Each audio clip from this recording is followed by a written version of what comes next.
حزن وأسى كبير يعم حزب التقدم والاشتراكية بمقره الجديد والذي أسسه خلال هذه السنة. المقر الجديد بحي الرياض لم يكن طالع خير على هذا الحزب الذي كان يمني النفس بحصد أصوات كثيرة خلال هذه الاستحقاقات على غرار استحقاقات 2011.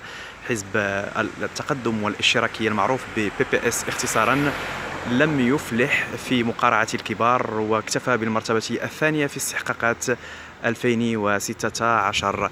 المقر الجديد للبي بي اس والذي بني بأحدث المواصفات كما ذكرت لم ترقى نتائجه إلى النتائج التي كان يطمح إليها قياديو هذا الحزب.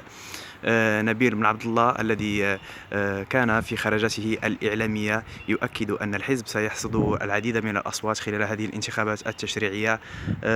لم تكن توقعاته في محلها. في هذه الأثناء يعقد المكتب السياسي للحزب اجتماعا مغلقا لتدارس النتائج التي أفضت إليها الانتخابات التشريعية لسابع أكتوبر.